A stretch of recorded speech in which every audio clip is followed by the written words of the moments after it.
Welcome back, everyone. Maybe I should turn some lighting on because it's kind of dark in here. Yeah, that's better. All right. So, bad news. The LTE 5280 is not in the condition I remember it being in when I bought it. Let me explain. So, a very common problem with the LTE 5000 series is they would develop hairline cracks along the back on either side. And this one has them, like a lot of them. And I don't recall these cracks being there before. These are a new thing. What the F is what I'm thinking. So, other than that, she's a solid machine. Now, it just so happens that I have another LTE that I don't really talk about. This was sent to me, I bought it from a fellow YouTuber. He didn't charge me much for this, if I recall. This is an LTE 5400 that has had some work done throughout its life. This one, the story that I know of is that it was found, it was abandoned in an airport, and I believe it was auctioned off, or it was like part of a luggage auction. And when it was found, it didn't work. They actually it was still under warranty when it was found, and it had an LCD screen replacement. This is a very nice laptop. This is a slightly faster version of what we just had back there, the LTE 5280. I don't remember why this machine was exiled and left out to pasture in my collection, so let's just see if we can't turn it on and do something with it. This one has no cracks of any kind anywhere.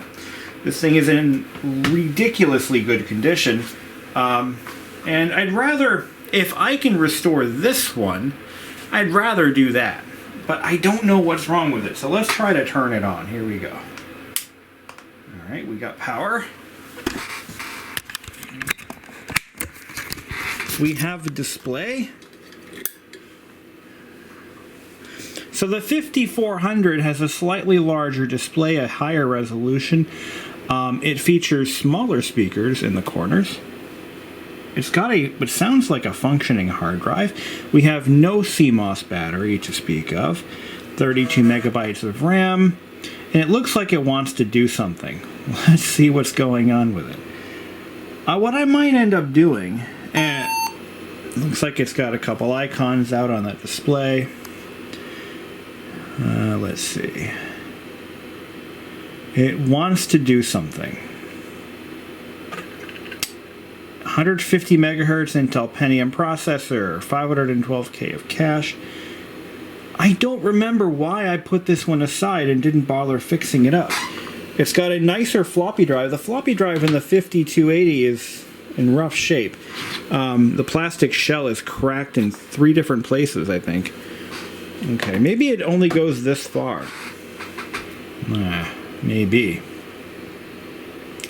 And that's where it hangs. So, why don't we do this?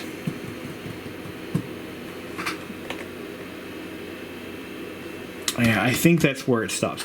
Why don't we pop the drive out and put in the one from the 5280 and see if maybe we have better results.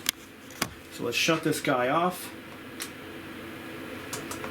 Otherwise, this is a good running machine. I don't know why I put this out here for parts. But I've been picking stuff off of it for a while now, and I don't remember why. So let's try to fix it, if it's fixable. So we've got here a known good drive that has an OS on it. We're going to have some driver conflicts, but that's all right. That's par for the course. All right, so here we have a 1.35. And why don't we put that in here? This thing even has nicer hinges. I mean, this thing is in really good shape. Why did it end up in my parts bin? Does anyone remember? I think I put a video up a while, like probably 5 or 6 years ago, maybe, where we talked about this very machine. So we got to get to the bottom of this. One way or the other, I want me a good running 5000 series. And the 5400 was the last of the 5000s. So this is a 2.16. That's not bad. No, sirree. Well, I tell you what. Why don't we try restoring this drive instead of replacing it? And does this in fact have a clock battery? I don't know. Let's find out. So I'm going to have... Oh, I almost knocked my freaking tripod over there. Grab a screwdriver. And we'll try to crack it open. Yeah. I get a nice broad-bladed flathead, and that's what I need. And if this thing turns out to be a better machine in the end, I'm going to put all the good parts on this one because that makes the most sense to me, I guess. Alright. Okay. Ah, no clock battery. Okay, so that answers that question. I'm going to have to pull this apart because I think... oh yeah, because I've got a replacement... panel, icon panel, like the LCD panel, the bottom one. I've got a good one of those. So why don't we put this drive back in to, let's put that one aside. I'm going to put the, alright, so I've got this floppy drive in there. Alright. Okay, that locks in nice. We're going to boot it off of a DOS622 diskette. Of course, the disk, the ceiling for FAT16, as you all know, is 2 gigabytes or so. So that'll be nice. Having a bigger drive. And let's see, disk 1 setup. Fire in the hole. Alright, let's readjust the camera so you can see what I'm seeing. There we go. Now this thing only has 32 megabytes of RAM, but that's okay because I can put that module into the the 80 megabyte RAM expansion can go into this, so that's no big deal. Like I said, I don't remember why this machine was abandoned from use. So we're going to find out. Let's see if it posts. It posts, but will it boot? That is the question. This is the new ROM, I think, that has all the problems that these were known for. So that is an issue that I have to deal with. And you'll notice it's missing the rubber cap. So what I did was I had started swapping parts between this machine and the 5280, and I ended up with a good 5280. I don't remember what all the problems were though. And that's what I'm dealing with. So I'm going to boot it up. We're going to try to format the drive. We're going to run fdisk on it, and we're going to see if we can make this one a better machine. Let's put a battery in it. Got a nice battery here. Let's see if the battery charge indicators work. Okay, it thinks the battery's dead or the charge cubes aren't coming on. One or the other. We should run the BatCal utility. Let's F3 to exit. Let's see if we can get to the C drive. I'm going to run fdisk. It is seeing it, so that's good. I can hear it going click, click, click. So let's go ahead and just wipe it out.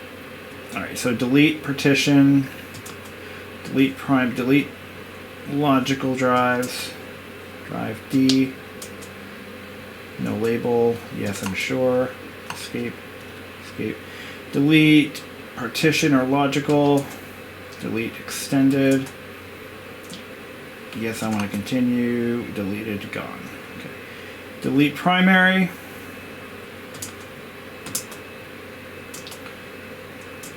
Yes, I'm sure. Oh, I said no. There we go. Create partition, create primary. There we go.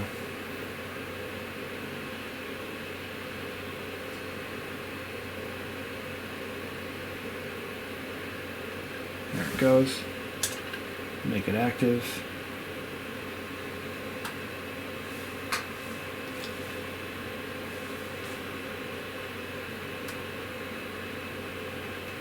Okay. Now it's going to reboot. Let's take this battery out. I don't want to overcharge it because that could be devastating. Alright, I'll put it back in the 5280. So who knows what the problem is. This machine could be fully salvageable or it could be a dud. We won't know until we try. You understand what I'm saying there. Okay.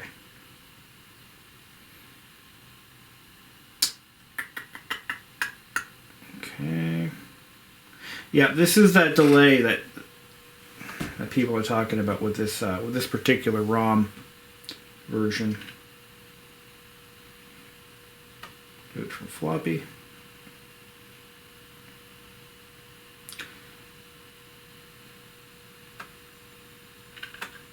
There we go.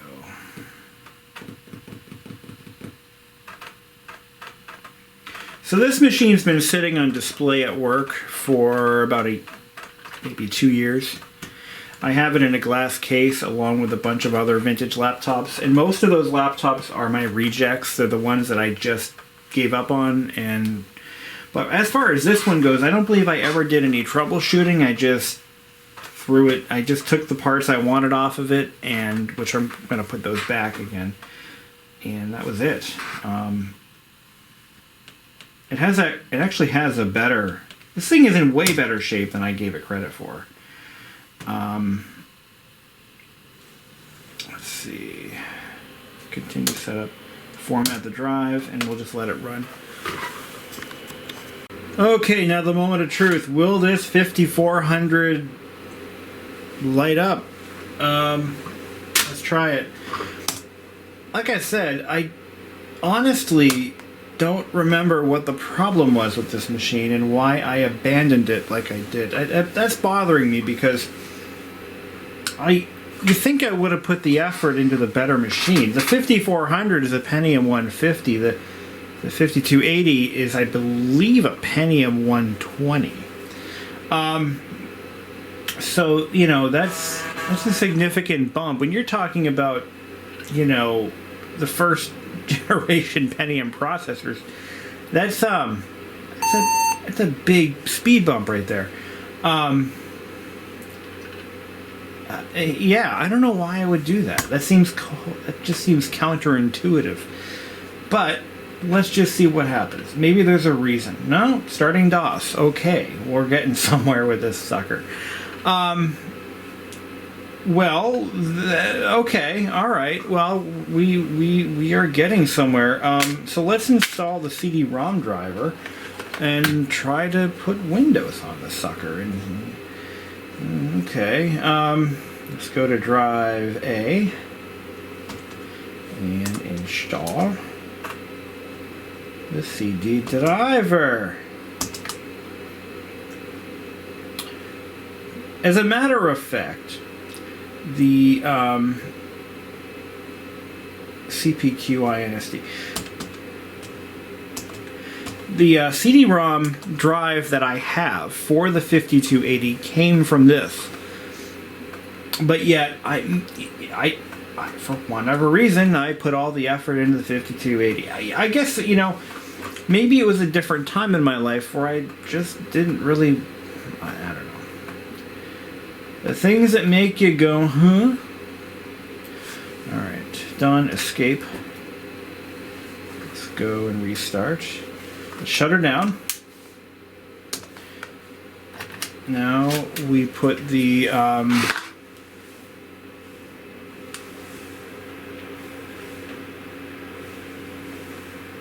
Okay. I thought I heard the drive spinning. I'm like, what? Take the floppy out. Put the CD drive module in.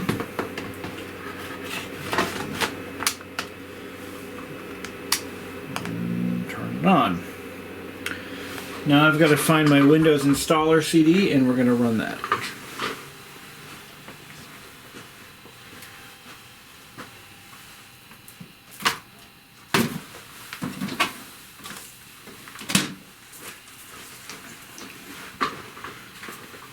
Okay, so we've got Windows 95. This is actually version B with USB support, apparently.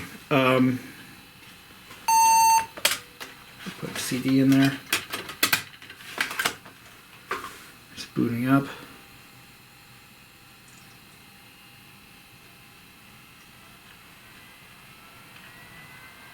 Drive is detected.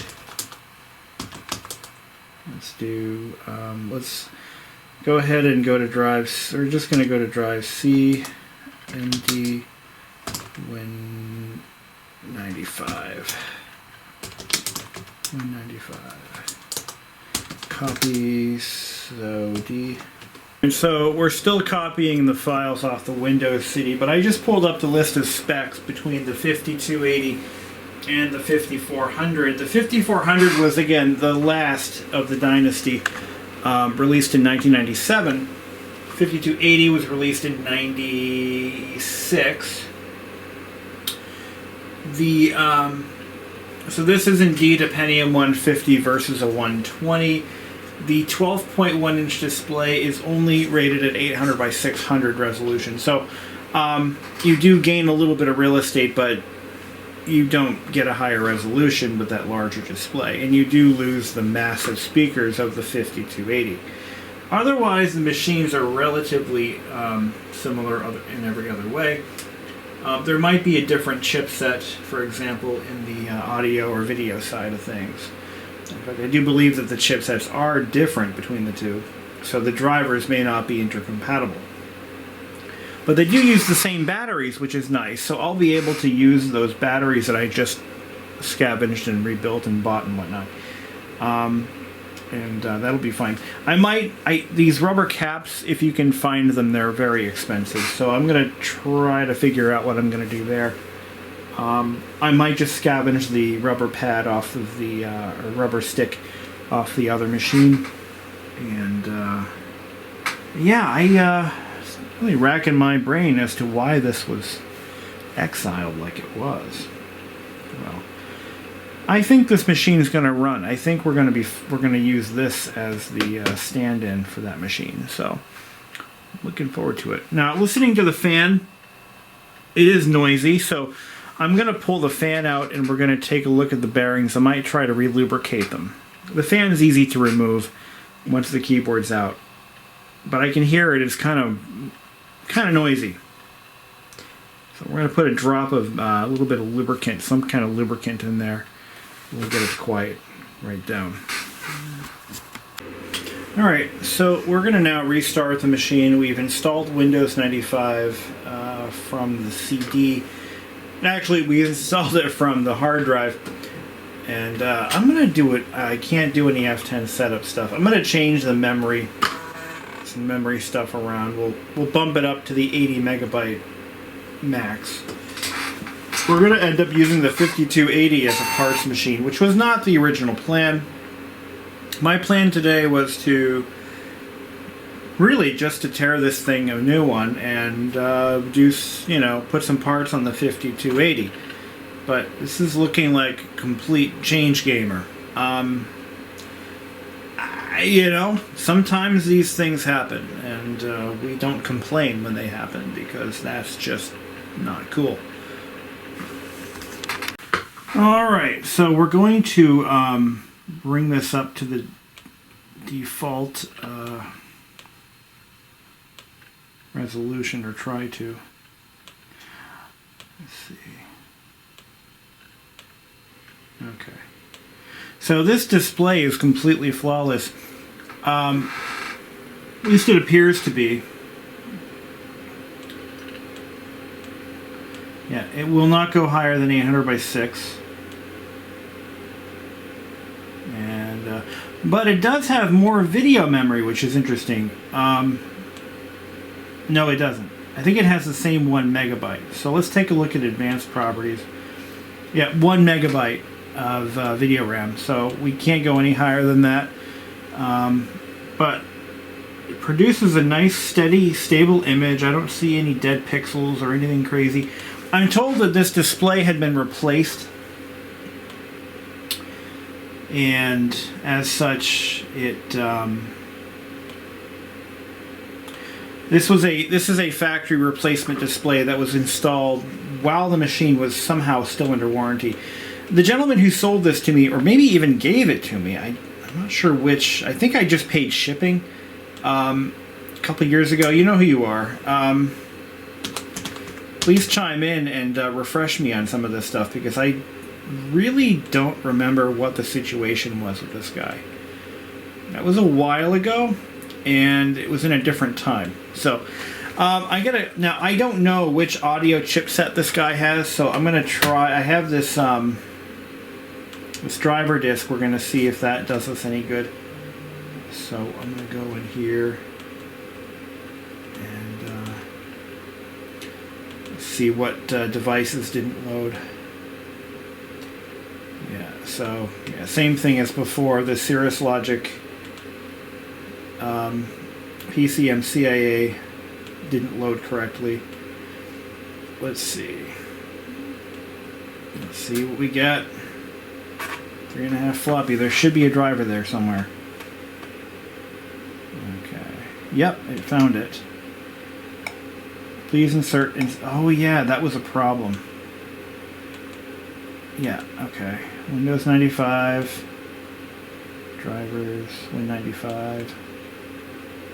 ES 1688. Let's try drive A. There it is. Okay.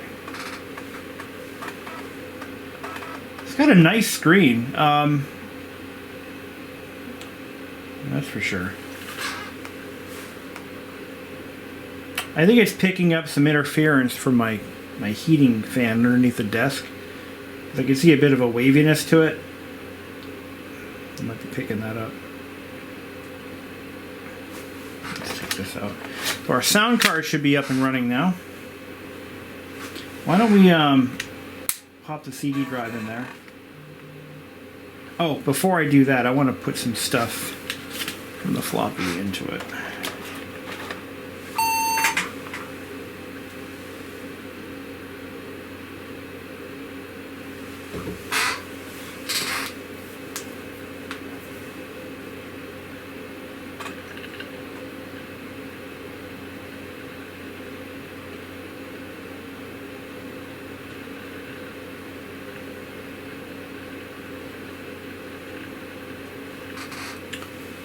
Alright, here we go. Yeah, you can see I can see it here. There's a bit of a waviness going through the display, and I don't know why that is. Whether it's could be a failing backlight, could be electrical interference, could be normal. Could always be normal. Alright, we got sound. That much is for sure. Oh, put that in there. I'm going to have to run the battery recalibration utility on this because, well, I just do. So we're going to copy these guys over to the C drive. And I'm going to make a folder for it. New folder. Batcal. Wink. Cut and paste.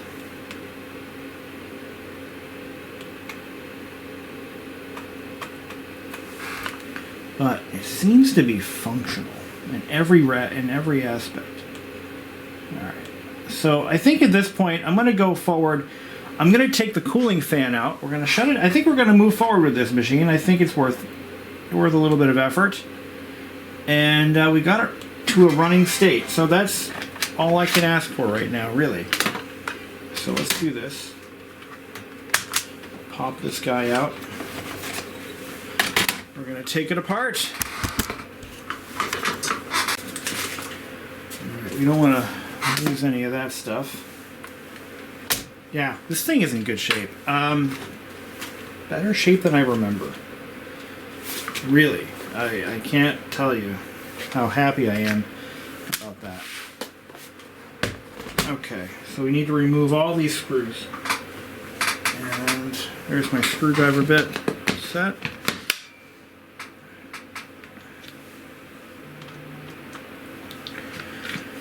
Alright.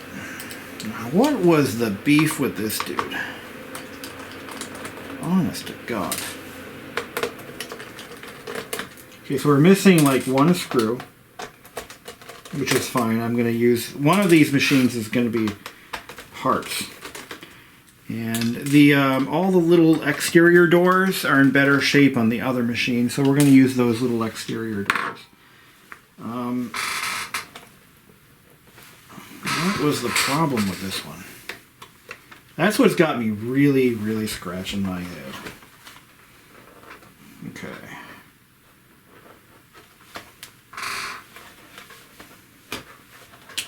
Of course, I can't get the damn drive out. There we go. Pull that out, put that in a safe place. Okay.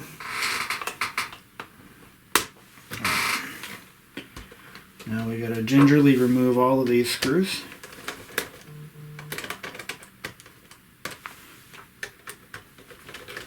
These are actually loose for some reason. Okay. Oh, wait a minute. It's coming back to me. I think I know. I think I know why this machine got scrapped like this. Yeah, I think I know what's going on here. There was something wrong with the hinge assembly, maybe. And yeah, that's what it was. We'll know in a minute. Once I get her apart, we'll know. Oh boy. I think what I needed to do was replace a hinge. And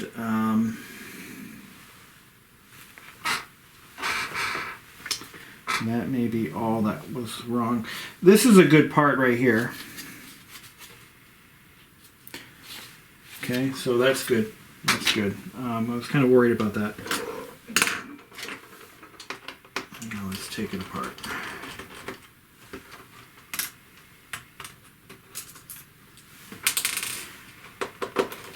Let's take these guys out. Alright, and then the whole thing should just pull out. But all the good stuff is good. All the, for example, the logic board appears to be in good working order. And just a screw.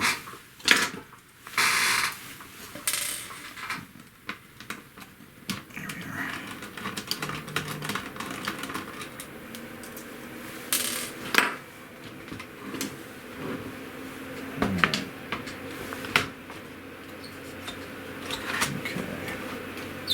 So this has to be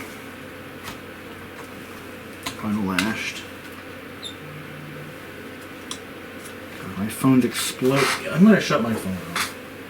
It is so annoying. When you get into a group chat, and leaving the chat is for some reason incredibly difficult. I don't know why. Jesus Christ. Okay. I don't care about your stupid... Alright. Alright. So, yeah, this is in the way of this. And then... There we go. Of course, now the balance is all off.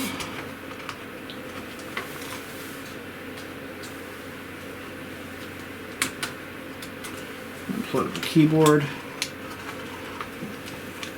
And and we gotta unplug the touch point. down there. Good. Okay. That's a good keyboard. We'll hang on to that guy. It's actually a little bit more worn than my other keyboard, so the other keyboard is going to be pulled from the other machine. Okay. So we're down into it, and it looks like this chassis is in good shape. But yeah, there was something wrong. One of these is stripped out and cannot take a screw. Somebody over tightened it. That was one of the issues I recall. Now that it's fresh and center on my mind. But we couldn't put a screw into one of these hinges. So let me just try it with a longer screw. Okay, that one's fine. Okay, so I think we're good. What I'm going to do is now I'm just going to lightly torque some of these other screws here. Oh, that's good and tight. That's good and tight. We're going to pull the status panel from the 5280, and that's going to go into the 5400. But everything else looks pretty right and tight. It's really strange why I would just give up on this machine so quickly. We're going to take these doors off as well. Now here's the cooling fan. You know, it's got all kinds of problems. So it spins freely, but it is making noise. Now how we're going to fix that is by pulling this little cover off the back. It's a sleeve fan. I'm going to put a drop of clock oil. This is a synthetic clock oil. It's basically Mobil 1. What do they say this was? It's like Mobil 1, probably 10W30 or something like that. But it has this handy little applicator. Just a small drop of that oil in that bearing. Put the cover back, or the little sticker back on, and that'll shut it up. It should still spin nice and free, and it does. So that'll solve the bad cooling fan issue. We put that back. All right.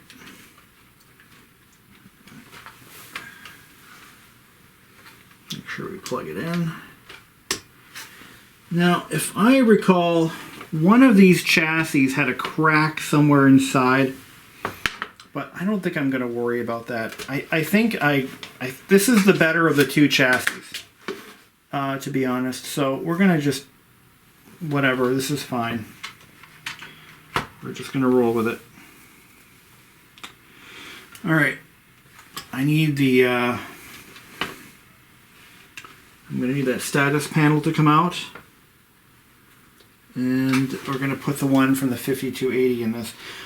The 5280 had a new old stock status panel in it that I bought from Impact Computers back when they were still selling them. Surprisingly, I was able to find one. And so we're just going to transfer that part into the 54. Okay.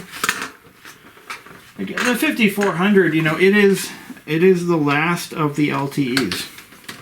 It was the last of a line, really, and it was a damn fine machine. These were business workhorses back in the day, and you know, they were very, very sought after when they were when they were used. I mean, people were paying top dollar for these because they were really nice machines.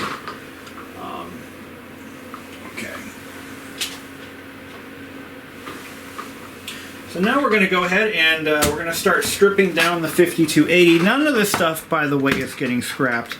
I'm actually going to hang on to these, this chassis as a parts unit indefinitely. So as long as I have a running machine, this is going to be in my parts bin. So it would be self-defeating to get rid of any of this stuff. As these machines get harder to find and more expensive, as the value goes up on the surviving units, it's critical that I maintain some inventory of parts to keep my unit running. I'm running into a problem. I've got an IBM 760XL that is slowly disintegrating into itself, and it's strictly because of IBM's choice in materials. You know, it was a good idea at the time, as they say, to make a laptop covered in rubber paint, soft touch paint. But at the end of the day, that soft touch paint turns to mush. And you know what that means. So, it's a crying shame that that happened, but it happened. And, you know, what are you going to do? I'll have to pull that one out. I'll make a video of it one of these days. We'll talk about the 760XL again, which is one of my favorite laptops of all time. But like I said, with the state of things that laptop is going through, the phase changes, if you will, it's kind of depressing because it doesn't look good for that laptop's future. It really doesn't. It's really sad. So, you know, we're gonna have to pour one out for the old 760 at one point, and not looking forward to it. Did I take the center screw? No, I did not. All right, I'll take the center screw out. Pull this guy off. So this one here, we've got a crack on this tab here. The tab is completely broken off. And, yeah, it's a shame. What you gonna do? What you gonna do? We'll hang on to it. Maybe we'll fix it. Maybe we won't. Alright. I have to pull the keyboard because we're gonna keep the keyboard. This one, if you look at the keyboard, it doesn't have any shiny keys. The shiny keys mean use.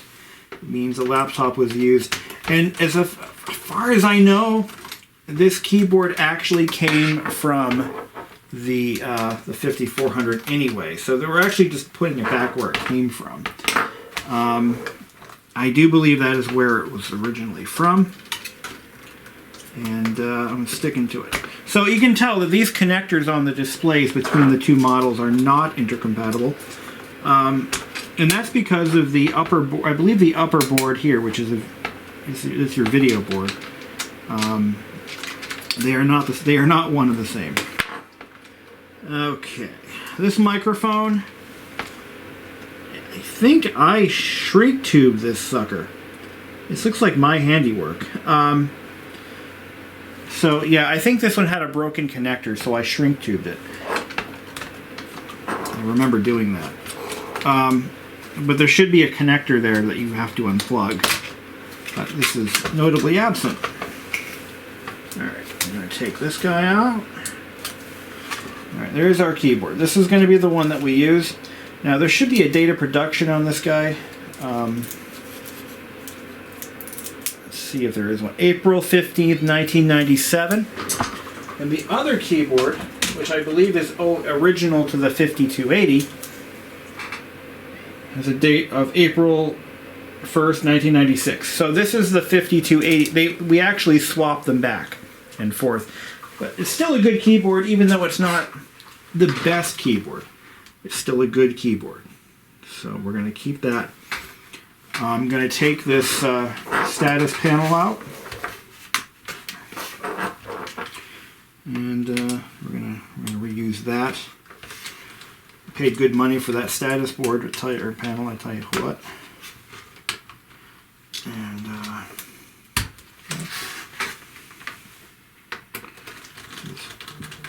it's amazing how, oops, just shake that out before we, if I ever decide to restore this one from parts, I probably won't, but if I did, I want to make sure that it doesn't lose functionality. So we're going to keep this. This is the good one. This is the one that I bought in an OS. And this one was from the 5280. It shows signs of a repair attempt that I tried a few years ago and failed. Okay. I'll take this Zircon card out. Alright. Eventually I will put this back together with whatever parts don't get used. Don't worry, nothing goes to waste. Alright. I'm going to need this cover. Please don't break. Please don't break on me.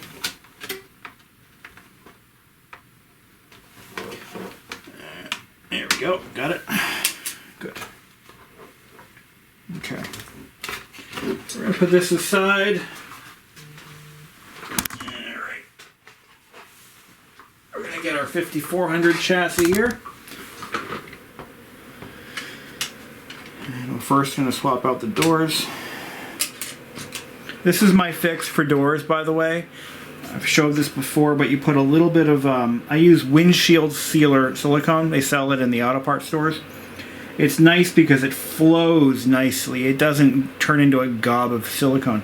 And it's rigid like a rubber material, and it makes for a great replacement spring for the little plastic springs that break that are molded into the door.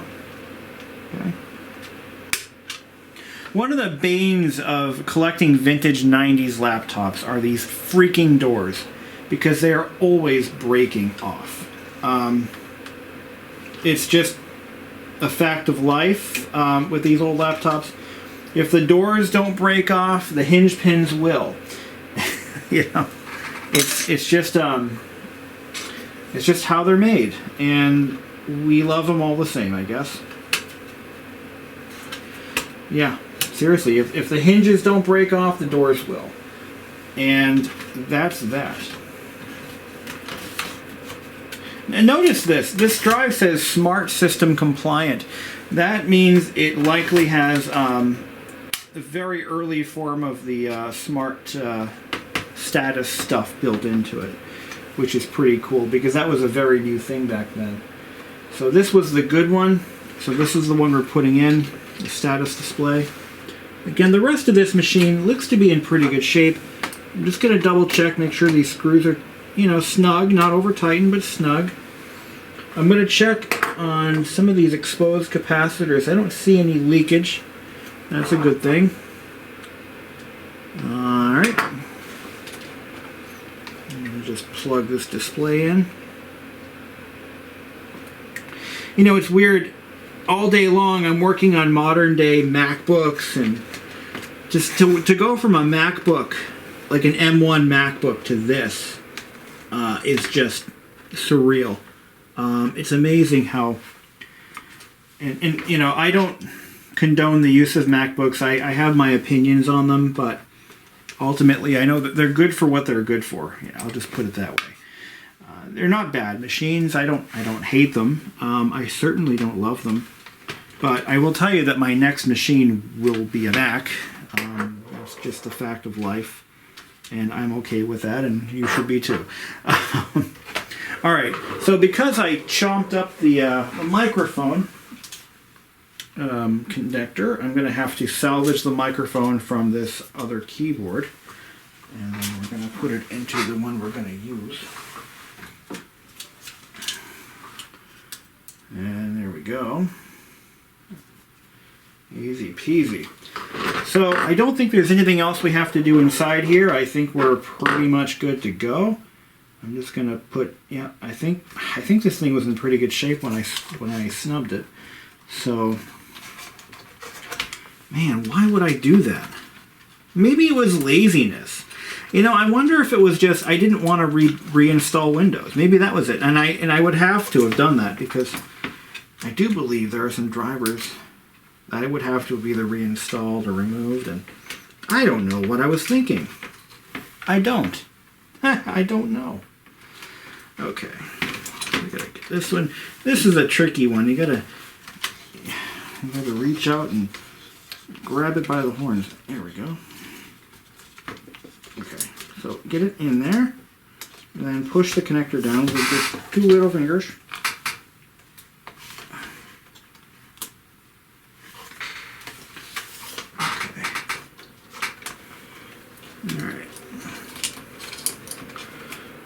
This guy gets plugged in way down there.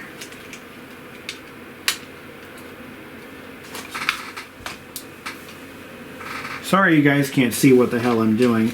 I get a lot of complaints from other people that I don't do enough to get the camera in on the action. It is hard, really, when you're trying to walk and chew gum. So, alright, that post goes down in there. And then this guy goes way down in there. I'm going to take a little screwdriver to give me something to push onto. This is the track point connector right here. This is a little bigger.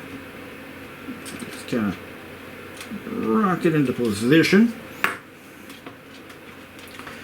And we're going to hook up the microphone. Like so. Tuck the cables. Now with these older laptops, you know, tucking in cables is pretty much 80% of the job because they were not built like they are now, you know, where cables are molded to fit. Everything is all nice and pretty. It just wasn't.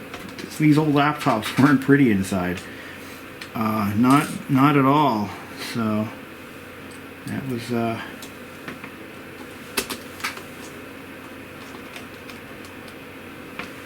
okay. Again, don't over tighten anything because then you're going to wind up with more broken plastic.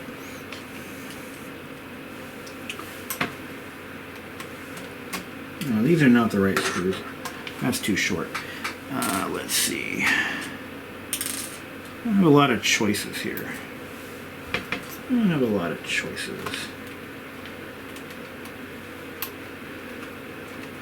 But proper cable management during reassembly was critical. Totally critical. You get it wrong, and you'll break and pinch and crunch wires. Get it right, and you'll have a happy time. It's not going to be the right one. I'm going to use one of these long ones. Oh, happy cable management time. Oh, yeah. There we go. That's what she's asking for. Okay, we replaced the fan. We replaced the keyboard. We replaced the doors. Alright. I think at this point we can put the new cover on. This one has no cracks. March 16th, 1997.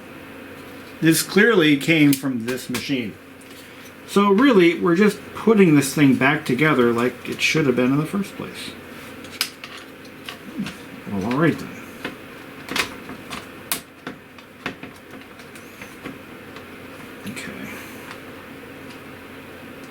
Okay, these all seem to...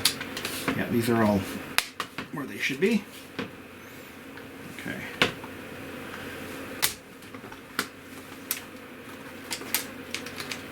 Aren't any screws in there? Nothing to worry about.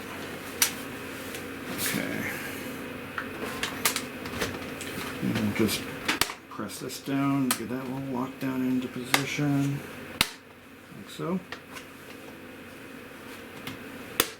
Okay. Another thing, you know, and I've mentioned this before, is that these old laptops, honest to God, they were made from plastics that were just didn't always age very well. And some of the worst plastics, I've talked about this in a previous video, but some of the worst ones were Apple's, Acer's, and I think Acer was an OEM manufacturer for Apple for a while, so that kind of makes a little bit of sense. The Acers, of all things, had terrible plastics. I mean, really bad. Like, super bad. And, you know, made of glass is one way to describe them. But I've seen some of the worst plastics I've ever come across were on Toshiba's. The Toshiba Satellite series.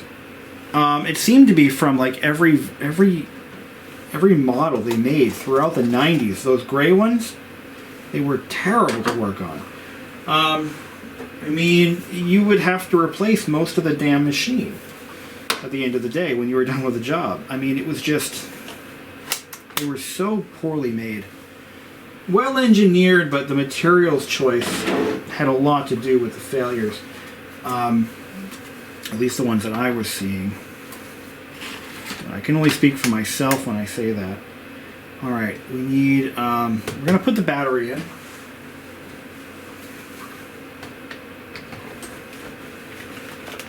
Okay, we're going to put the clock battery in.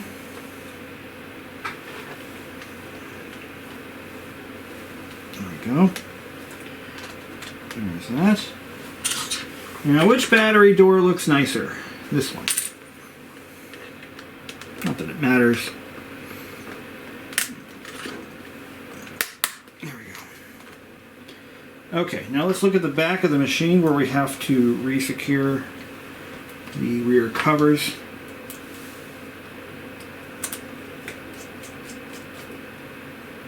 Okay.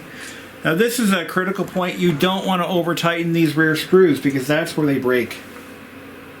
No lie. This one here, okay. Yeah, there was a problem here. I think the hinge is damaged. So why don't we take a look at our 5280. I might be pulling this thing back apart again because I want to fix this. Let's take a look at our 5280 and see whether that's going to be an easy fix or not. It's going to definitely require the display to be completely disassembled, which is fine. I've done this before. So why don't we yank the display off the machine. I'm just going to unplug all these cables. And golly gosh, debugers. Look at all those wires. All those cables. My God. I hope we can do this. Just pick it up that way. There we go. That'll loosen it up. And there's like 2 of them. Yeah. There's this one here. This is our, one of them is video. The other one is going to be probably backlight. There we go. We'll get those off. And we're going to remove these 2 screws. Now, I believe on this model you can remove a display without complete system disassembly, but for some reason other laptop manufacturers didn't think that was a necessary thing to do. So it looked like it was still threaded, but I'm telling you, it's not. Okay, so the damage is likely not to the hinge, or is it the hinge? No, because the hinge isn't threaded. Okay, I think I know where I'm going with this. Alright, so there's a structural support inside. Oh yeah, that's what it was. This little structural support here, it's made out of white metal. That is what's damaged. So I'm going to have to pull the whole thing apart to get to that piece. Okay, I think I know what I need to do. Okay, who wants to watch me disassemble a 5280? So I got to thinking, and I believe that this chassis, no, it's not. This is the 5280 chassis. This was originally, okay. So that's all fine and good. It does have a little bit of breakage on it, but I'm struggling to find where. I believe this one had some breakage. Let's see, not where I thought it would be. I could have sworn there was a crack somewhere in this guy, but I guess not. So what we're probably going to do, now this piece right here is actually bonded to the plastic, so it doesn't come off. What I'm going to have to do is we're going to have to, oh yeah, we got to take the memory board out anyway, so let me do that real quick. I'll take those out. This one's got our 80 megabyte RAM expansion, so we need that.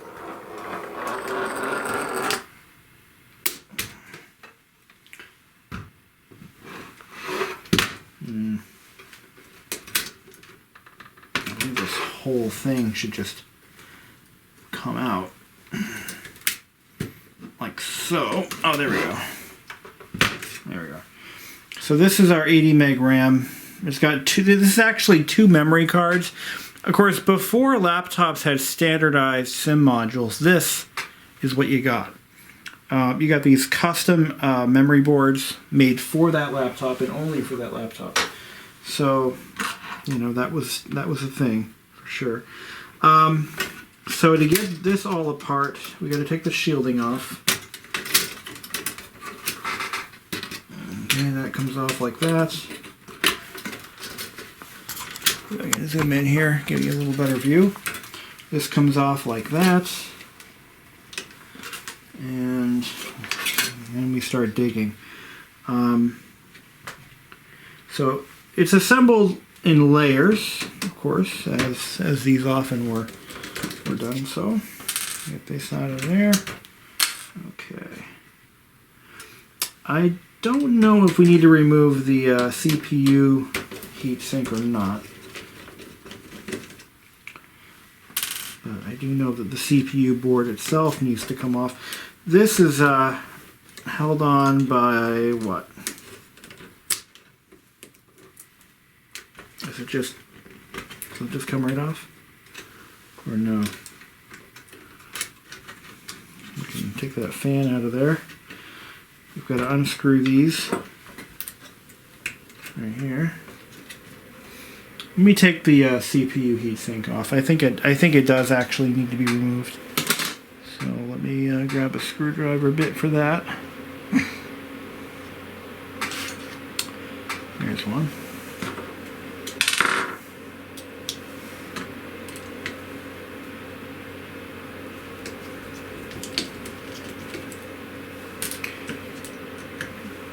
I'll take this one off. I don't think I have to though, but we'll get a better look. I think there are fasteners under it. No.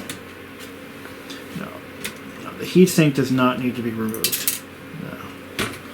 So this is a good logic board, so we're going to put it back together. Let me just grab those screws.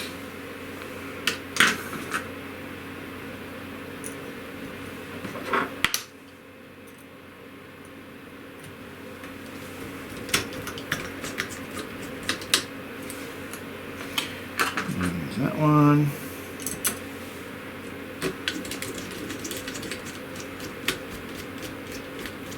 There we go. Oh shit, I didn't mean to do that. Alright. Let's see if we got a bit for this. So there's a standoff here. This is a mount point.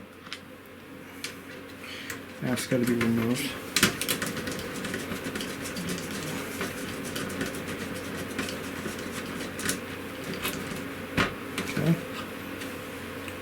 Of course, it doesn't want to come out, which can only mean one thing: that the standoff that it's threaded into, or not standoff, the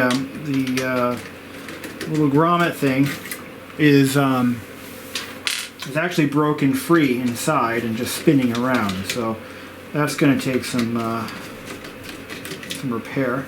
Which, not that I can't do that, I can do that. Now I got to take these.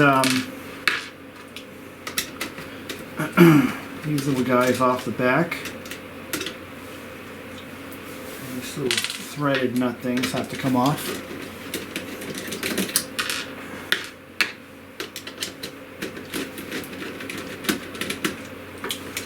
Okay, goes aside.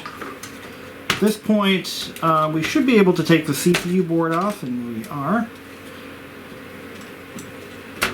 This is a temperature sensor. This is how it knows how fast the fan should be. This has got our this is our CPU board. It also contains some memory, it looks like. Whatever base memory these came with. I think it's like 8 megabytes on board or some crazy number like that. Okay. So we need to take our power board off. That's got one screw holding it in.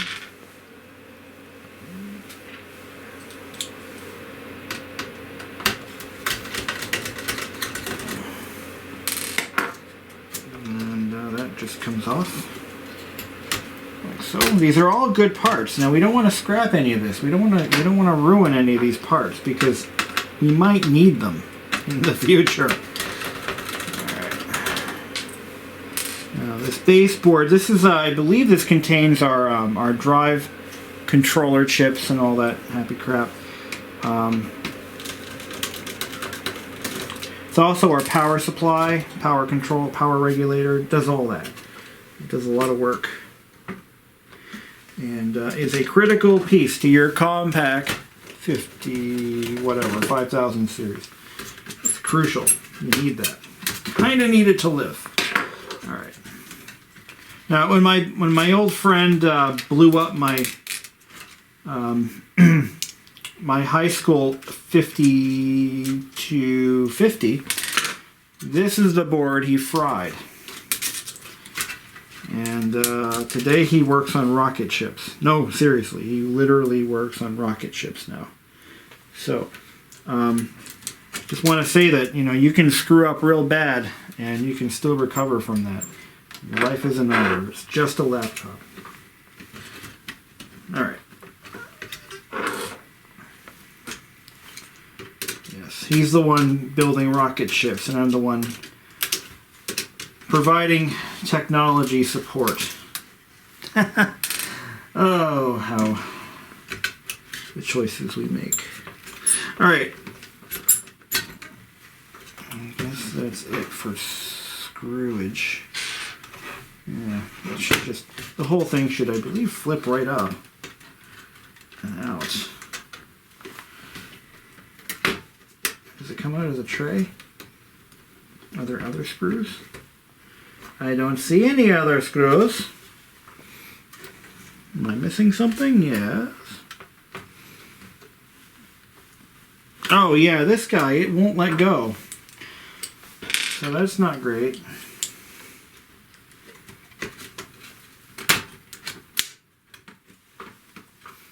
Yeah, this guy right here, it's just spinning.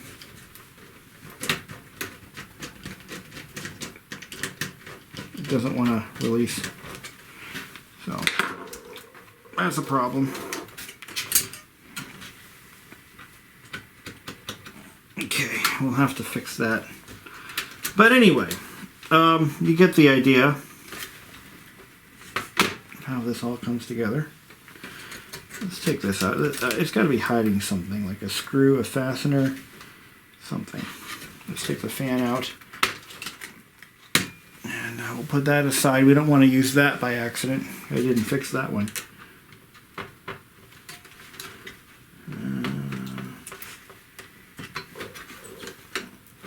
Oh yeah, there we go.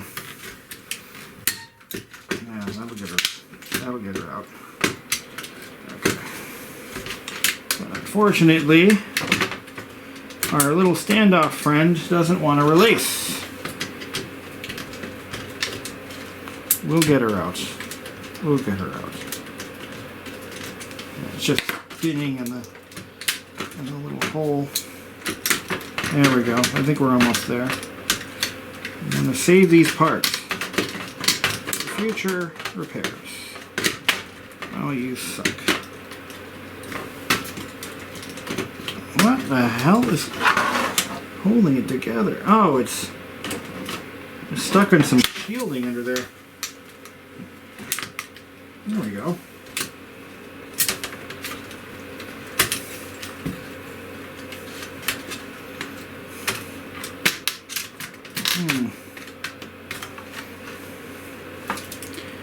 No hidden screws. We got all those.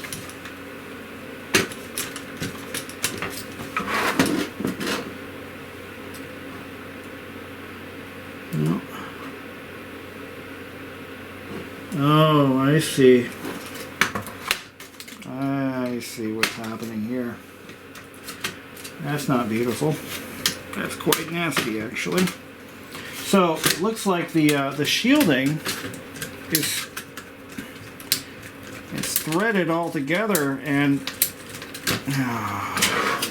if I could slip a pair of oh yeah, that's just shattered, isn't it? All right, let's get a pair of little pliers or something down in there. And we can fix that.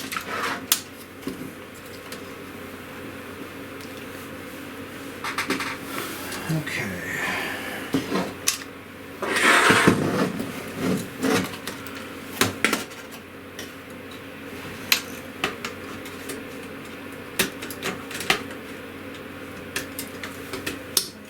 Alright, get that locked onto there, and then I should be able to...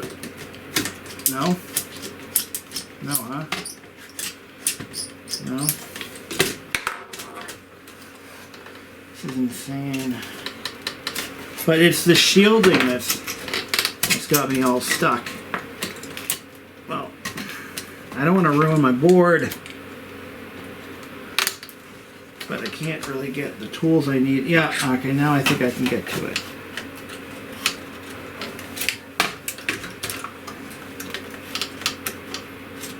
Alright, let's see here. I'm gonna just lock this right on there.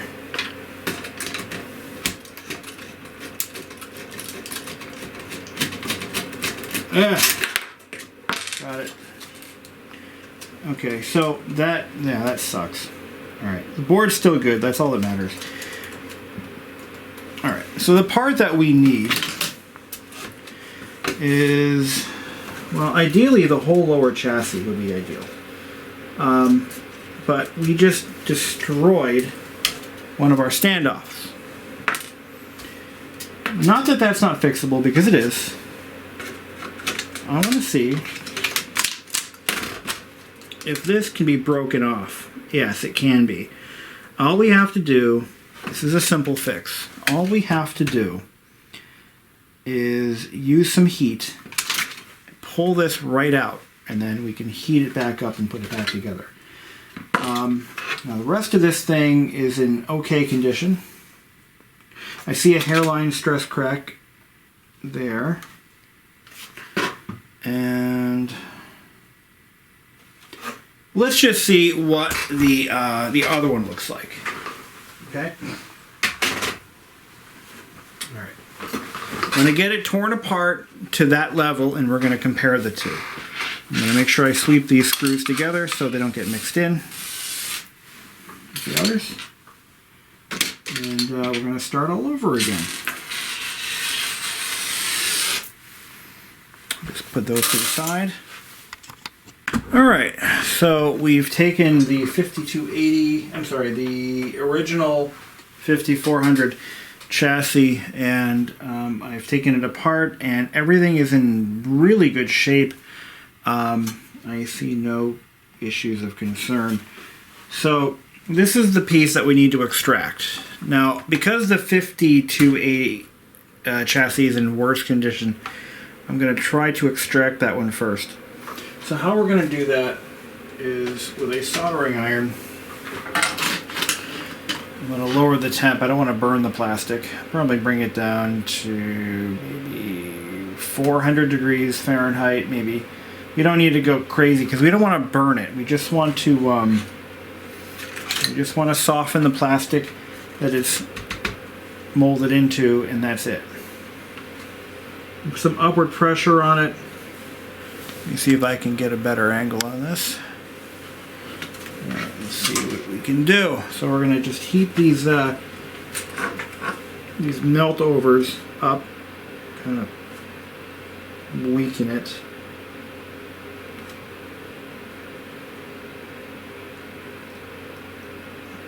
It might be better to just tear them off.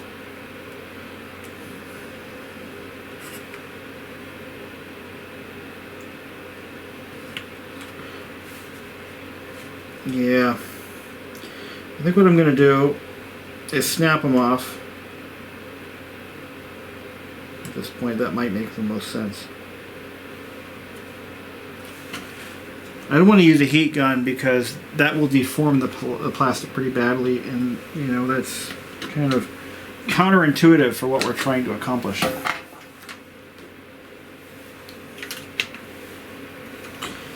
So why don't we try this?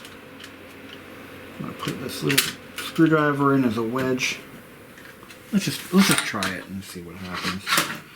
Again, this chassis is not really usable anymore. I mean, it could be, but I'm not going to use it. So, you know what? Yeah, we haven't deformed the underside of that yet, so that's good. I just don't want to damage anything any worse than I have to, you know? Alright, let's put some pressure on this. Light pressure.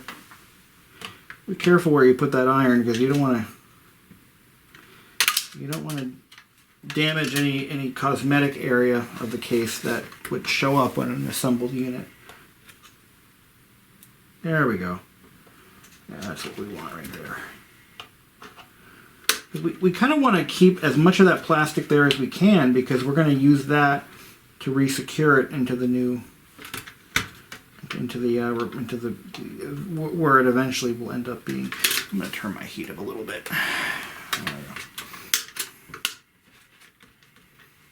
Okay.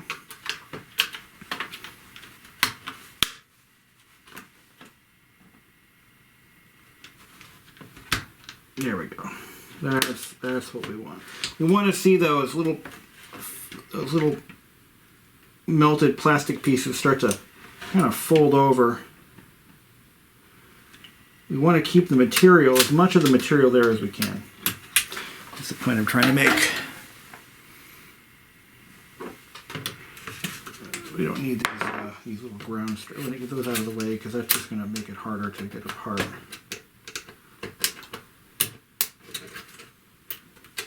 Okay. There we are. Okay.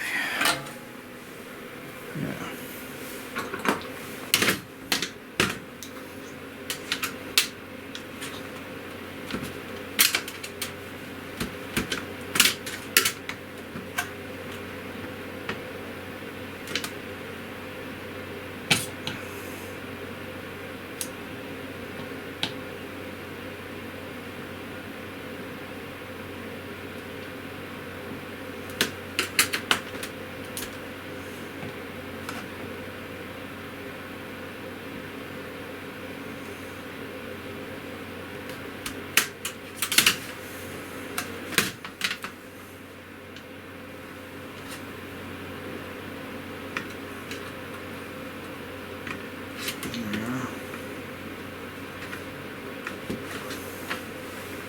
You get the idea.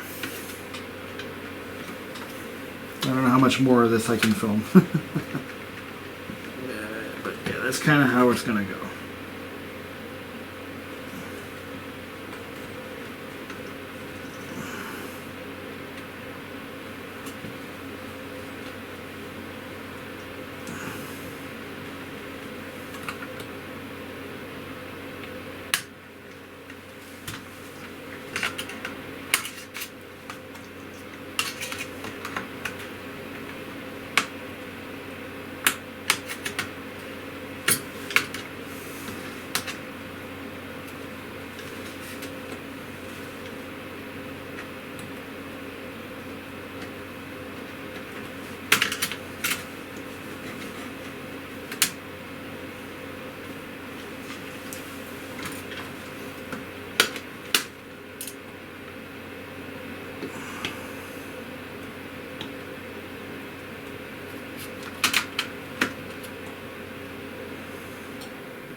Alright, so we got that part isolated. Really, the only reason we're replacing this piece is because a tiny amount of thread is gone, and somebody really over-tightened that at one point. It was like that when I got it. Maybe that's why I didn't move forward with it. Maybe that's why I just said the hell with it, and I put my efforts into a different machine. So what I'm going to try to do here is I'm going to try to kind of melt and push this plastic inward on itself, because we need that plastic at the end of the day to attach the replacement piece. And I got to be very careful with where I put my iron, because this is the piece. Let me show you what I'm doing. This might actually help somebody. But what I'm doing is effectively kind of pushing it back in, and then I'm going to melt it back to where it was as best I can. See what I'm doing? This way we can reuse this plastic. You know? Just kind of go like that. I've had to do this before. I think I did it on a Chromebook and it actually worked. And just continue on like that. Alright, we have extracted the effective one, and you can see that the threads, if that screw was just a teensy bit longer, we would be fine. But half the threads are stripped out of this hole, and you can't see it on camera, but trust me, it's there. So there's the one we're yanking out. Now here's the new one, or the not stripped one, and that's just going to slide right in there. I'm going to do some cleanup here, but we'll get it in, and I'm also going to put a little bit of epoxy down in there too, just to make sure it doesn't go anywhere. So I'm going to get some epoxy. This is my favorite stuff, but this is a JB Weld product. I prefer the Loctite brand myself because it used to come with 2 mixing straws rather than 1. But it's a self-mixing epoxy, and we're just going to put a little bit of that in there, and we're just going to squeezle it in there a little bit.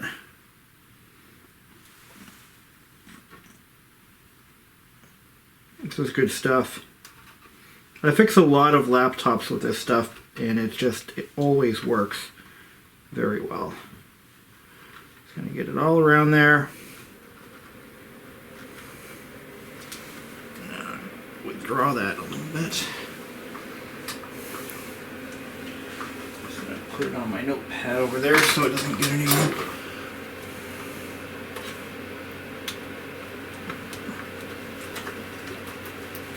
Get this punch down in there. Get this out of my way.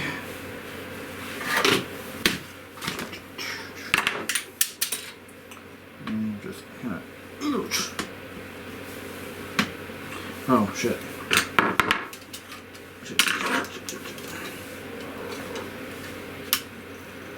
Withdraw. The little grounding fingers got in my way. There we go. Don't worry, it's a slow setting epoxy. That's why I don't like to use super glue, because it sets too fast. It's not a race.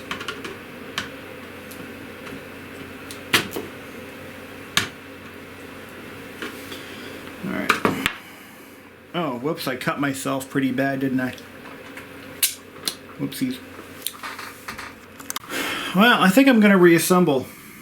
And, get my blood off of this thing. I'm going to reassemble. And that's that. So at this point, this part is secured in place, and then once the epoxy sets up, that'll take a little while. It'll be a permanent fix. Everything's good here so far. I am gonna do a little bit. So the standoff that was in the 5280 that broke, that has a hairline crack in it on this one, which, you know, hey, whatever, it's an old machine. Shit happens. So I'm going to just go ahead and kind of fuse that crack a little bit, best I can. Alright, there.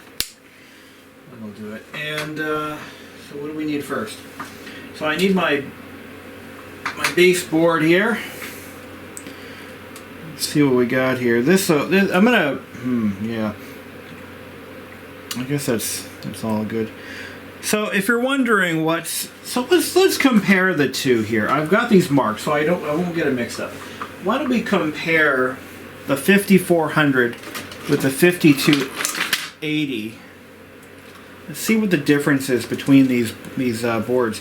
So the bottom board contains the Cirrus Logic, I think that's the graphics chip, CLGD754385QC. It's got an ES1688F audio driver, or audio chip. They both have the same audio chip. They have the same video chip. Or this could be the South Bridge. I don't know. I'd have to look up what these chips are. But so far, they are the same. Same chips. 82C558N. Same chip. 82C602A. Same. Looks like it might be the same amount of video RAM. I think this is our video RAM here. Pretty much the same damn board. Same version number on this, whatever that guy is. We have here ES96006AN.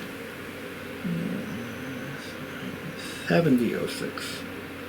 So these two chips are different. I don't know what's in position U9, but they are a different animal.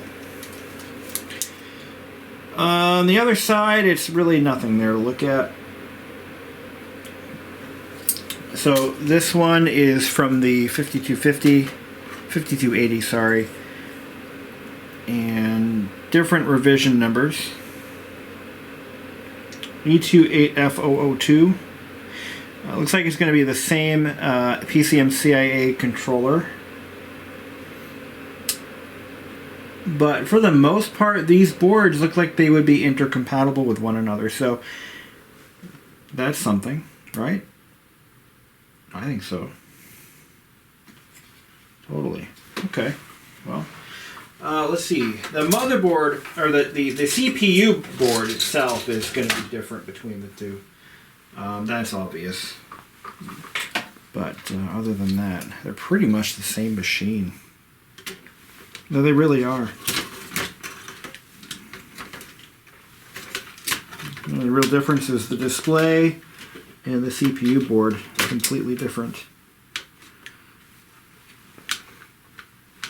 Oh, I think I had to put it in this way first. Oh, I could be mistaken.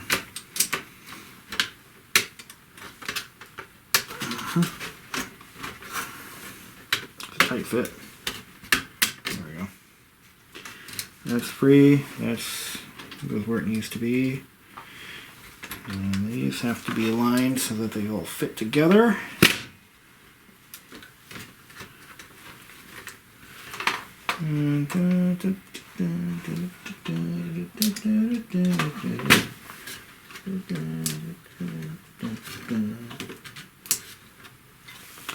This is not in its correct position. Oh yeah. It's got to be flexed into place. And that's got to go like that. And this has got to go there. And there's something that's restricting me here. There we go. This right here. Okay.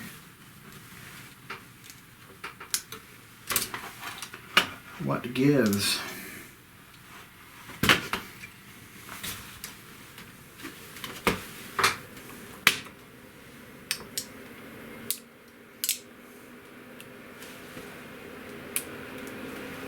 There's some kind of restriction here.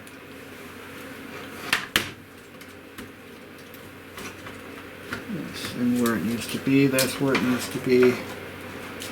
This right here, there's something forcing it upwards, and I wonder if it's probably my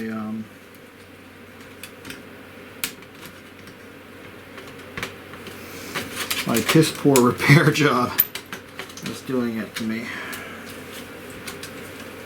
Oh, yeah, I see what's going on. Alright, we gotta do some trimming. Let's turn that soldering iron back on. I've got a little bit of, it's too high in some spots where I try to fuse the plastic back together.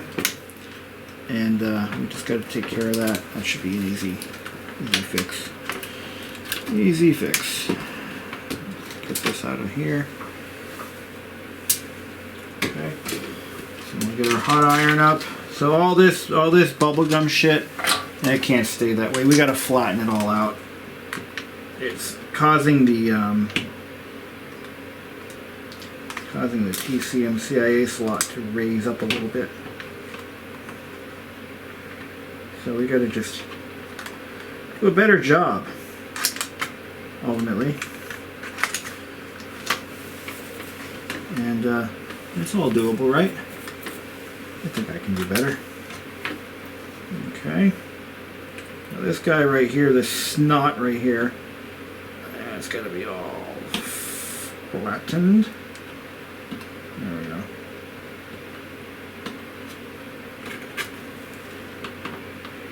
Yeah. And that'll do it. That'll do it. Now that should all fit nicely together. Still a little on the high side in some spots, but that's okay. Make sure that there's nothing. That glue's already setting. That was fast. Okay. So now when I put this in, it should be okay.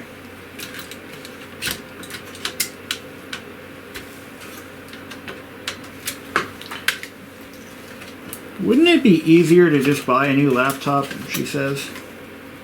Yes, dear, it would be. What do you mean you can't use this thing on the internet? Yeah. What do you mean? Where's the wireless modem? Where's the wireless card? What do you mean? I can't go online with it. She says. Well, there's more to computers than I'm thinking. Sometimes we just do things for fun. But I heard you swearing. How fun is that? You don't get it, do you?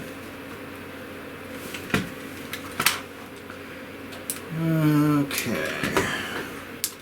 So this is no longer sky is a high. That's in where it needs to be. And this board is not quite happy. Not quite happy. Almost. There's something about Mary. There's something about Mary. What the fuck? Why is it not resting in peace? I said rest in peace, goddammit. That's not happy there. This guy's not happy where she is either.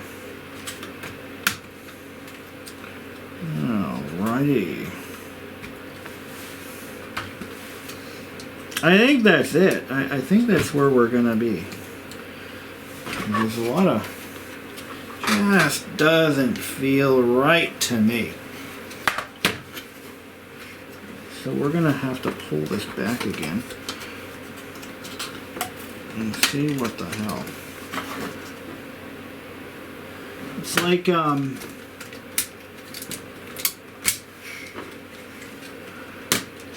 it's like the,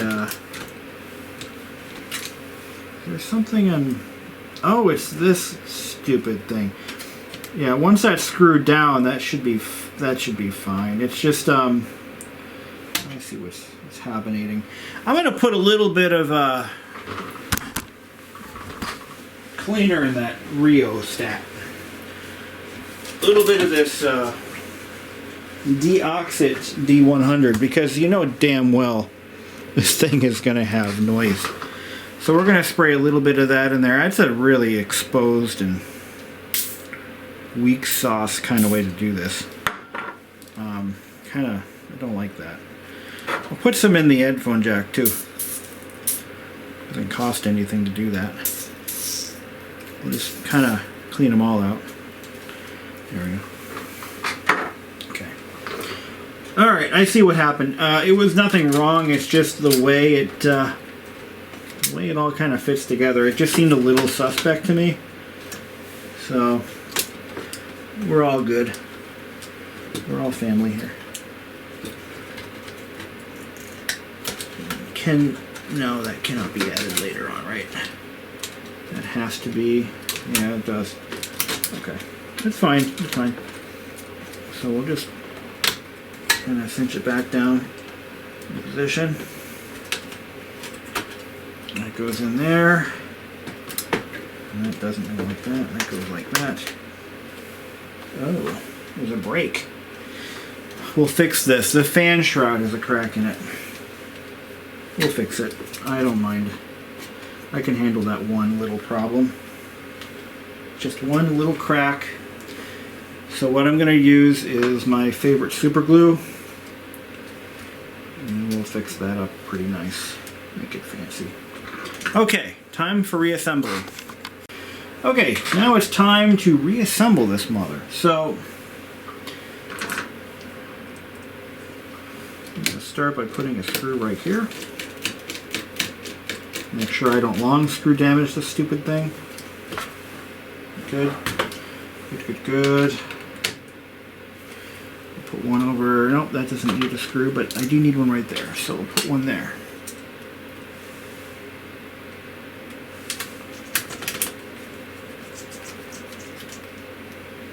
Okay. And then we're going to put some screws here.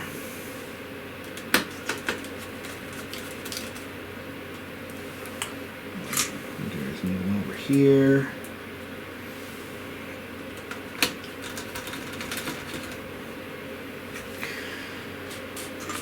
And we're going to need this little guy here. This is our standoff.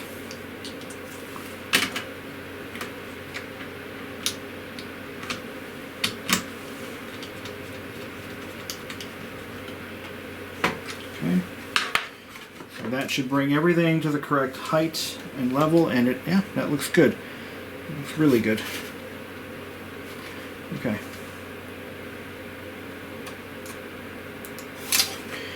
Alright. So now we're going to put our standoffs back. These standoffs, well, there's a more technical term for them that I can't think of, but they're actually structural on this machine, believe it or not, and they kind of need to be there. They're what hold the motherboard into the back plane area, so you want to make sure those get put back where they belong. And these old legacy machines, boy, do they have a lot of these. You won't find these on any modern computer for sure.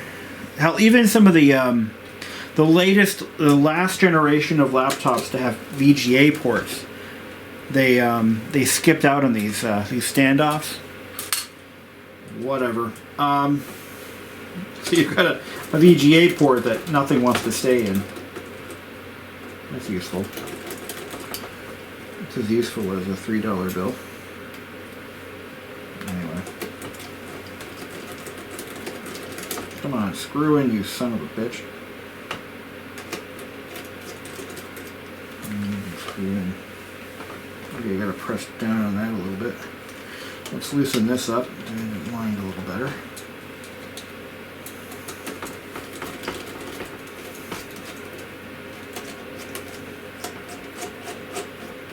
There we go.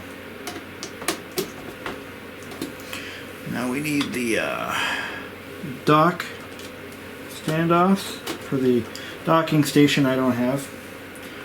Docking stations were once a big thing. Everybody had, if you had a laptop and if you didn't have a docking station, you weren't cool. That was a thing. Not really. Sorry, Bob, but I can't give you the corner office, but I'll give you a docking station for your Compaq. Woo! We're eating at McDonald's tonight. There we go.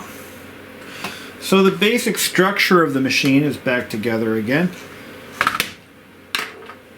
Now we start putting in our mezzanine boards. But before I do that, I want to glue that fan shroud that broke. Not shroud, but the fan grill. There's a little crack I want to correct. And it's not a structural crack. This is just a, you know, it is what it is. So it's not structural. I'm not that worried about it, but it's got to be fixed. Carefully fixed. It's the smallest amount of glue. Now what I'm going to do is on the back side of that, I'm going to heat it up. And we're going to secure it that way. Okay? I'll let my iron get up to temp. We'll just give it a little kiss. Just a little oven kiss with the heat.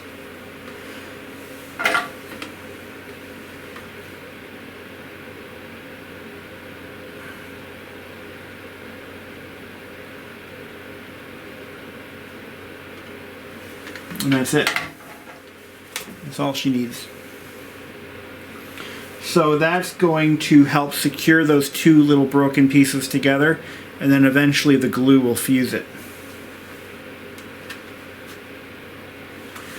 And look at that, like brand new. You would never know if I didn't tell you. That had a tiny witsy bitty little crack in it. The thing is, working on these old laptops, it's inevitable. You're going to find something. You're going to find, it doesn't matter what kind of laptop it is. It doesn't matter if it's been around the block a few times. You're going to have things break. It's just the way they're made. And when these things were built, did you think that they had in mind that, oh, maybe these will be collector's items someday, and someone's going to spend hours trying to repair and restore? No, that was not on their minds. So what we're doing right now is definitely not supported by the factory. But anyway. But you all knew that, right? Now I think this is actually supposed to get fingered in. Gotta pull this shielding tape off. Okay, and we're going to get it all fingered together the correct way. This goes in like this. I think that's how it goes. Like something like that.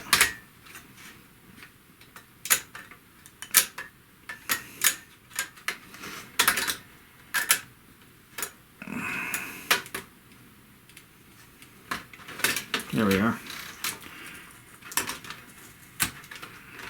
Okay, and then this goes down like that. This goes in like that. And that way it's all one big happy sealed. Oh wait, we forgot something, didn't we? I'm getting ahead of myself. Way ahead of myself here. What did we forget? Is it important? It depends. Do you want it to work or not? We need a CPU board, right? So which one are we going to choose? The right one, that's the one. I got that over here. So here's our CPU board, and that goes right here. Okay? Okay. That plugs in like so. Suspend, power, reset. No, it has to be pressed down in there. This right here is totally different. This is a different processor. And so that's the big what to do with the This guy gets plugged in over there. This just gets dropped in there. Okay. It goes there. We're going to just kind of drizzle that down in here. I think when it was built, it just kind of tucked in like that. Maybe, give or take. My notes may vary. Okay. Get a couple of screws. And we'll get it down. Get it all screwed in place.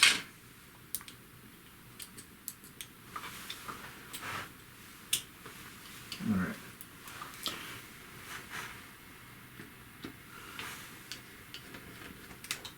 Wait a second. I don't think that goes there.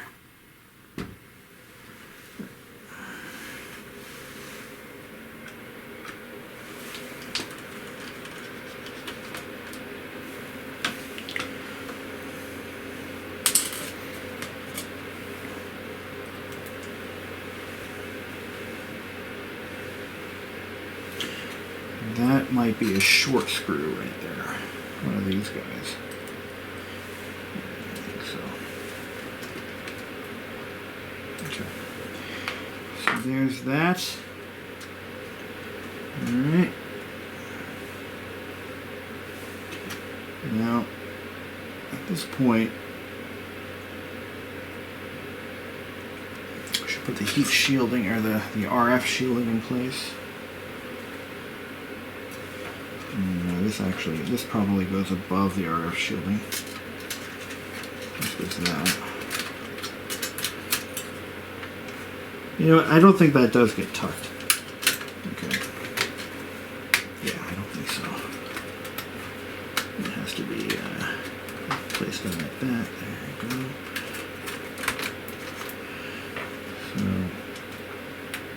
So, does this or does this not go under the shielding? I'm going to put it under the shielding. That's how I want to do it. Okay.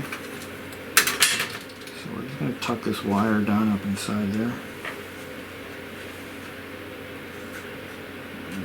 That's what makes sense to me.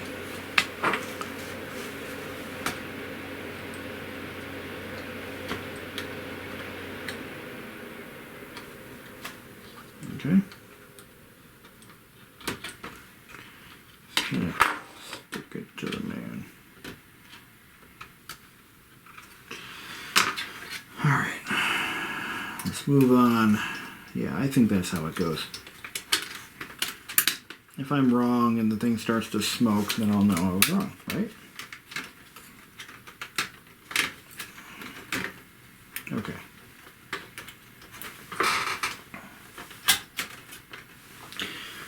Okay, enough of that. Enough of that bullshit. Okay. What next? Where do we go from here? Alright, I think I need to put the display back on. So which display am I using? The good one or the bad one? I like the good one. Before I do that, it's easier to put this status panel back in first while this is all apart. There we go.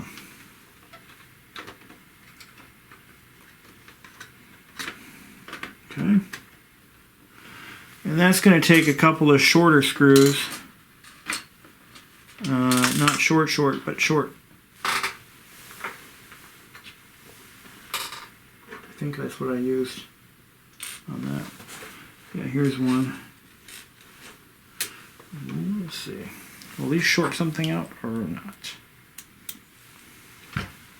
Nah. It can't be that bad of a choice. Let's see. Let's see if it gives me any resistance. None. Okay.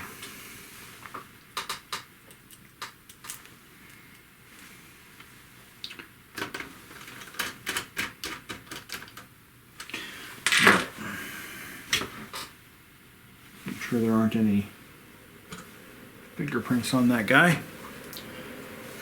Nothing else broken that I need to fix? Okay. That's that. Alright, let's get our display. Oh, we need these. Now these are dirty. I'm gonna clean these up. And these go in, this one goes in right over here. This kind of slides in position. And the other one gets screwed in. That's this guy's here. Yeah, okay. Yeah, I got it. So I put the wrong screw here. Take that guy out. Those look like memory door or memory screws. Put those aside. And that goes in like that. That gets tacked in. Normal size screw.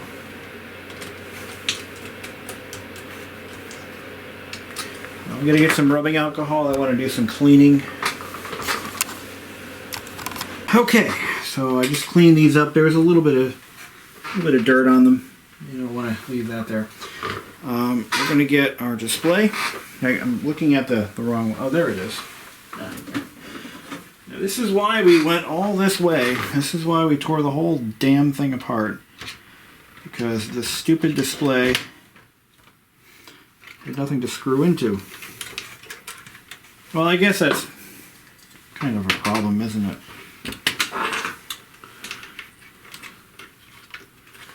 Alright.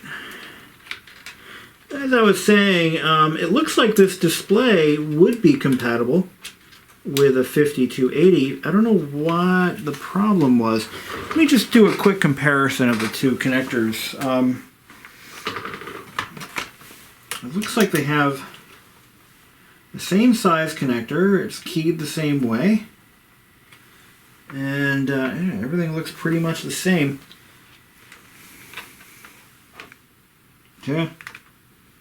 It looks like we, in all seriousness, I could have put that other display on my, well, okay then. That happened. Alright. Let's get this positioned. We have a lot of room to work there, but we'll get it in.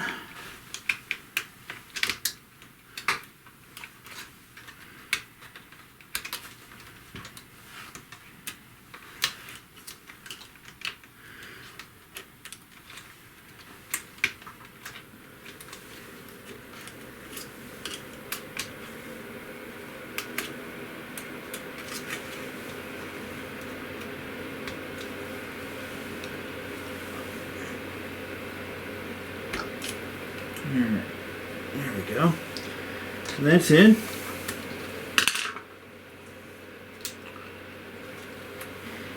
One of the other Compaq laptops that I've always had a long time obsession with are the Compaq Contora 386 and 486 laptops. I'm a big fan of those. Not really, well, not because they were good laptops. The Compaq Contora was the low-cost version of the LTE.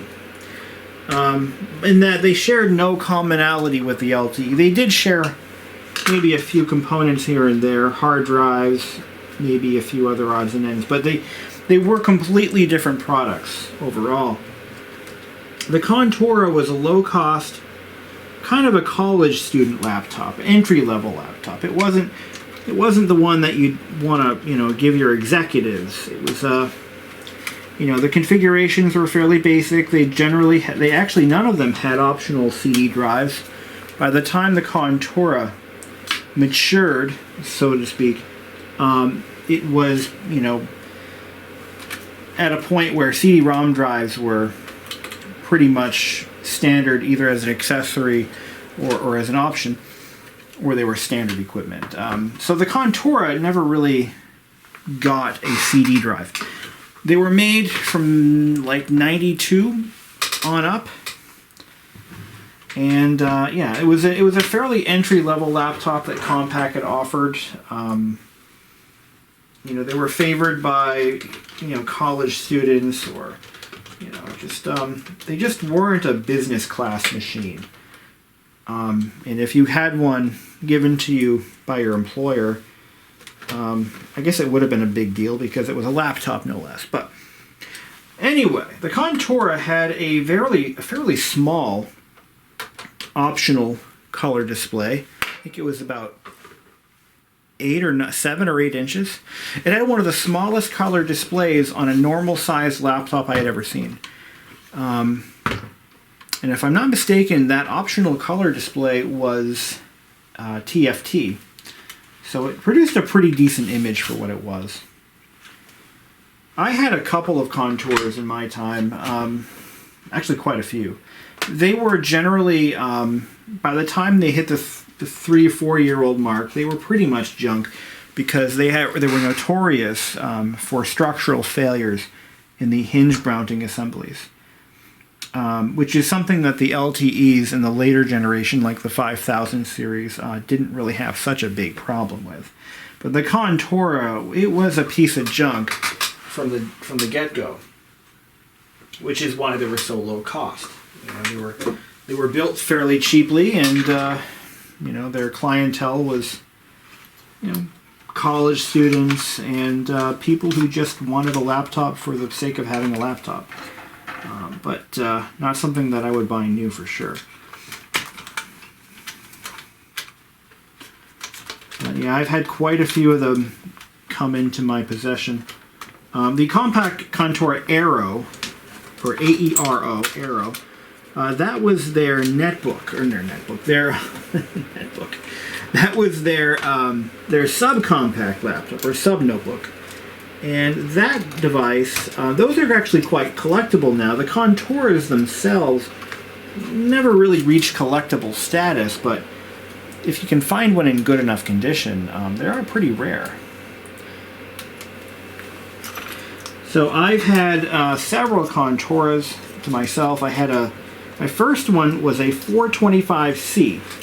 The Compaq Contora 425C was I think it was a 10-inch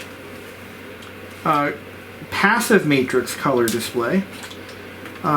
There's nothing worse than a passive matrix color display. They were the absolute hits. I mean, they were the worst displays you could ever buy. Yet they were quite common because of their low cost. And people wanted a color laptop, so that's what they bought. If they couldn't afford a decent one, they bought the 425C, you know. And they sold quite well. I've seen a lot of them. The other one I had was a 425. Now, the 425 was a 486, 25 megahertz. And that one had a passive matrix. It was a passive matrix display. And what am I missing? This microphone has to plug into something, and that something isn't here. Where is that cable that it goes into? There's supposed to be a cable there for it. Let's get this back apart again. Am I missing something or what? Get out of there. Get this thing pulled back.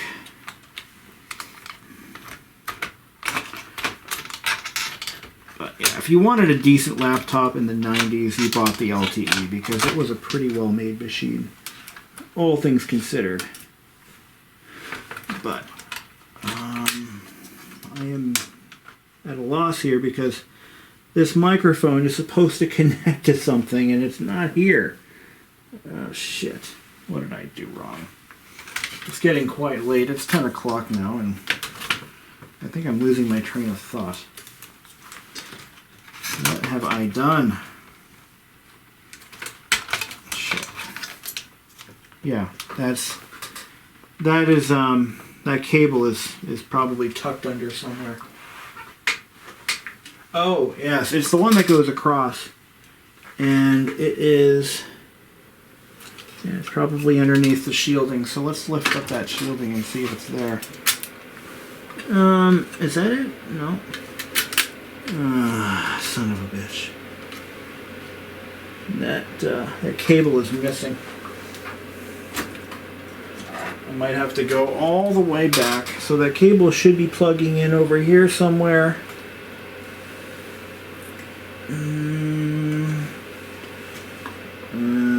Yeah, over there. I see it. But I forgot to run it around where it needed to be. Oh my god. I'm such a klutz. Oh man. So I had this machine apart like 10 times now. Oh shit, I forgot to plug that in. You know, stuff like that. But it is a lean, mean, crack-free machine. Yeah, I'll say. So, what of it, huh? Yeah, it's good shape, good stuff. Alright, let's plug in the power and see if it even turns on anymore. Alright, we got a charge indicator. That's a step in the right direction, or right in the step direction, depending on what side of the border you're on. Let's, it was a Canadian joke, by the way. Well, okay, so it looks like we lost a couple icons in our freaking display.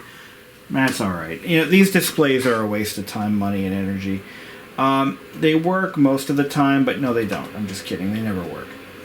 Do we have all the RAM? I have 80 megabytes. I'm going to escape to skip. We're going to go into F10 setup.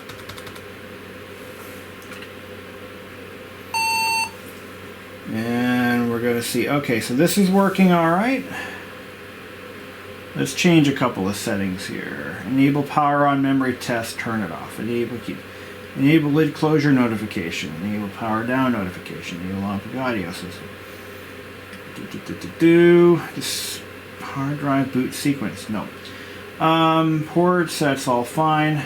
Serial infrared. Yeah. Power management. Enable low power. Yep. Power management. Yep. Good.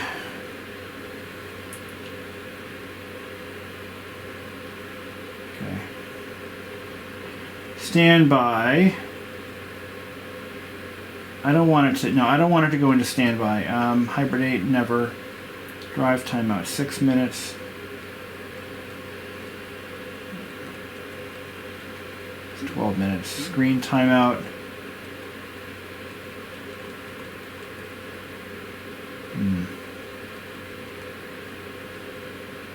16 minutes. Why are the odd numbers? That's weird. I'm going to disable quick lock, quick blank. Actually, yeah, we'll turn that on.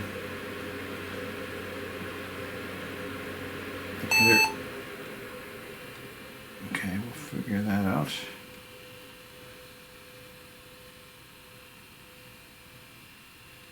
Save and exit.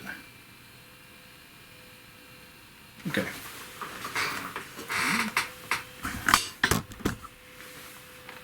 This has BIOS 7.20. I think that's the bad one.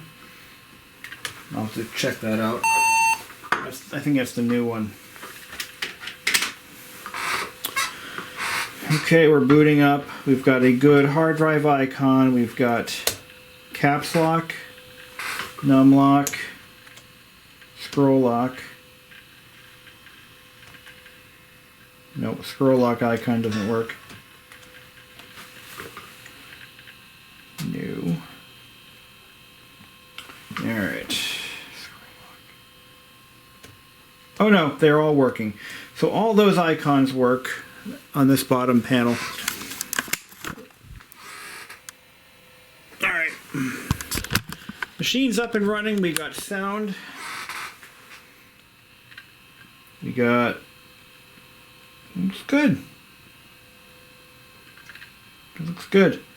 There's nothing installed yet. I haven't installed any software, but we'll get to that next. But I'm not going to do that on this video because that would be a colossal waste of your time and mine.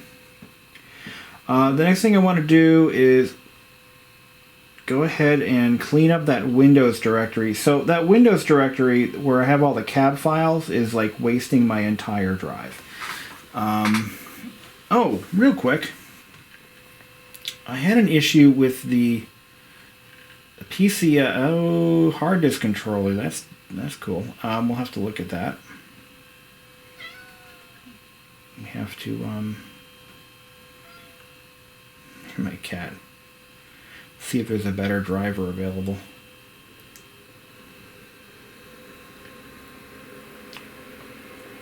I guess we have yellow flags, I guess.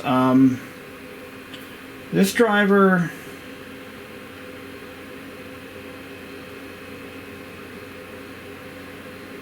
yeah, we got work to do. Yeah, I gotta find the correct drivers. So those are all fucked up. Alright, we'll get to those. But right now I'm done for the day. This thing is up and running and I'm happy about that.